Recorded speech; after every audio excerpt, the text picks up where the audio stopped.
নমস্কার বন্ধুরা, welcome to Sonali recipe. আজ তোমাদের সাথে শেয়ার করব ভেজ মোমোস। মোমো খেতে কারো না ভালো লাগে, সকলেরই ভালো লাগে, তবে দোকানের থেকেও বেশি ভালো যদি ঘরে বানিয়েও খেতে ভালো লাগে তাহলে তো প্রায় বানিয়ে খাওয়াই যায়। আর সাথে শেয়ার করব চাটনি রেসিপি। মোমো চাটনি রেসিপি সব সম্পূর্ণ ভিডিওটি দেখার জন্য অনুরোধ রইল। সম্পূর্ণ ভিডিওটা দেখলে বুঝতে পারবে কত সহজভাবে ঘরে সবাই বানিয়ে নিতে পারো এবং খুবই ভালো লাগবে খেতে। আমার চ্যানেল নতুন হয়ে থাকে সাবস্ক্রাইব করে দিয়ে পাশে থাকার বেল আইকনটি প্রেস করে দিও, যাতে এরকমই নতুন নতুন রেসিপি যখনই আমি আপলোড করি তাতে কিন্তু সবার আগে তোমরা পেতে পারো। তো ভেজ মোমোস রেসিপি বানানোর জন্য প্রথমে স্টাফিংটা তৈরি করে নেব। তো ওখানে আমি একটি হাফ বাঁধাকপি কুচিয়ে নিয়েছি আর দুটো গাজর কুচি নিয়েছি। অল্প লবণ দিয়ে ভালো করে মিশিয়ে নিয়ে 10 মিনিটের মতন ঢাকা দিয়ে রেখে দেবো যাতে জলগুলো বের হয়ে যায়। তো ততক্ষণে আমরা ময়দার ডোটা বানিয়ে নেব।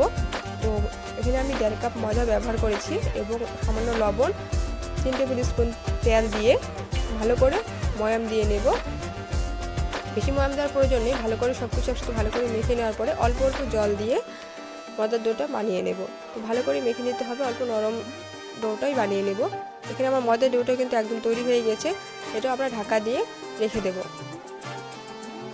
ময়দা ঢাকা দিয়ে রাখা পর্যন্ত আমরা কিন্তু এখন স্টাফিংটা তৈরি করে নেব। তো এখানে প্রথমেই আমরা সবজিগুলো থেকে জল ভালো করে চিপিয়ে নিয়ে বের করে দিতে হবে যাতে একটুকু সবজির মধ্যে জল না থেকে যায়। তো আমি হাতের সাহায্যে ভালো করে চিপিয়ে নিয়েছি। তোমরা চাইলে সাদা একটা সুতির কাপড়ে সবজিগুলো নিয়ে তারপরে কিন্তু চিপে নিতে পারো। আমি হাতের সাহায্যে চিপে নেওয়াটা বেস্ট মনে করি, তাই আমি হাতের সাহায্যে কিন্তু সব সবজিগুলো ভালো করে চিপে নিয়ে জল বের করে নিলাম। দেখতে পাচ্ছ কতটা জল বেরিয়ে গেছে। তো সেই জলগুলো ফেলে দেবো। তারপর স্টাফিং করার জন্য আমি এখানে পেঁয়াজ কুচি নিয়েছি দুটো, সামান্য আদা কুচি, আদাটা ভালো করে আরও একটু গ্রেট করে নিতে পারো তোমরা। তো সামান্য রসুন কুচি এবং গোলমরিচ গুঁড়ো দিয়ে দিলাম 1 চামচের মতন, আর একটা লঙ্কা কুচি দিয়েছি। তোমরা ঝালটা তোমরা কম বেশি করে দিতে পারো। সামান্য লবণ দিলাম, যেহেতু তখনকার লবণ দিয়েও জল চিপিয়ে নিয়েছি তো লবণের পরিমাণটা কিন্তু কম হয়ে গেছে। 1 চামচ ভিনিগার, 1 চামচ সয়া সস দিয়ে ভালো করে সব কিছু একসাথে মেখে নেব। হাতের মুঠোর সাহায্যে কিন্তু ভালো করে মেখে নিতে হবে যাতে সবগুলো ভালো করে মাখা হয়ে যায়। এবার চাটনির জন্য আমি নিয়েছি কিছুটা ধনেপাতা, আদা কুচি এবং রসুন কুচি, এখানে লঙ্কা ব্যবহার করেছি, লঙ্কাটা দেখা হয়নি। তো দুটো টমেটো নিয়েছি, টমেটোকে সেদ্ধ করে নেব। এবং আমাদের দেখো পুরটা তৈরি হয়ে গেছে। এখন লিচি কেটে নেব। তো ময়দার থেকে ছোটো ছোটো লুচির থেকে মধ্যে ছোটো সাইজের করে লুচি কেটে নিতে হবে। তারপর অল্প গোল করে নিয়ে ময়দার মধ্যে ডিপ করে নিয়ে আমরা পাতলা করে বেলে নেব। আশা করছি বুঝতে পারছো আমি কিভাবে বানিয়েছি বা বলতে পেরেছি। তো এইভাবে করে পাতলা করে একদম পাতলা করে বেলে নেবে। আমাদের একদম পাতলা করে বেলা একদম হয়ে গেছে। তো অল্প করে পুর নিয়ে মোমোর ডিজাইন দিয়ে দেবো। আমি এখানে খুব স্লোভাবে দেখাচ্ছি যাতে সকলে বুঝতে পারো কীভাবে বানিয়েছি। আর বানানো কিন্তু খুবই সহজ, ভালো করে দেখলে অবশ্যই কিন্তু তোমরাও বানাতে পারবে। বাড়িতে কিন্তু খেতে খুব দারুণ হয়েছিল, খেতে সপরিবার সকলেই ভালো লেগেছে।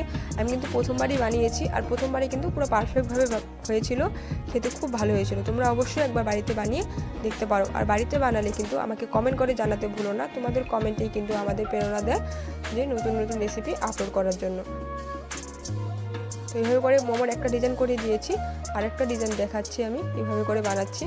তোমরা কি তোমাদের কাছে যেটা সহজ সেটাই বানাতে পারো।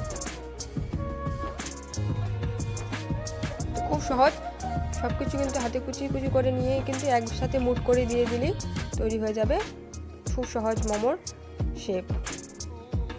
তোমরা যদি সাথে সাথে মোমো বানাও তাহলে কিন্তু ময়দার ডোর মধ্যে তেল মেখে রাখতে হবে না। আর যদি কিছুক্ষণ রেখে বানাও তাহলে কিন্তু ময়দার উপরে ডোর মধ্যে অল্প তেল মাখিয়ে নেবে। চাইলে কিন্তু তোমরা জল দিয়েও কিন্তু মোমোর উপরের কভারটা কিন্তু জল দিয়েও আটকে নিতে পারো। আমাদের জল প্রয়োজন হয়নি, আমি এমনি আটকানো হয়ে গেছে। তো যে পাত্রটাতে আমরা মোমো স্টিম করবো সেই পাত্রে সাদা তেল ভালো করে মেখে নিয়েছি এবং টমেটোটা সেই সসপ্যানের মধ্যে দিয়ে দিচ্ছি যাতে সিদ্ধ হয়ে যায় আর একদিকে আমাদের মোমো তৈরি হয়ে যায়। তো এইভাবে করে মোমোগুলো দিয়ে দেবো। মোমোগুলো যাতে একে অপরের সাথে লেগে না থাকে সেভাবে করে দিতে হবে। এখানে আমি 2 ভাগে স্টিম করে নেব। তো ঢাকা দিয়ে 10 থেকে 15 মিনিট মিডিয়াম ফ্লেমে ভাপিয়ে নিয়েছি। দেখতে পাচ্ছ মোমোগুলো একদম কিন্তু তৈরি হয়ে গেছে। মোমো হয়ে গেছে কখন বুঝতে পারবে, যখন দেখবে পাত্রটার মধ্যে লেগে না যাচ্ছে তাহলেই কিন্তু বুঝতে পারবে মোমো একদম তৈরি হয়ে গেছে।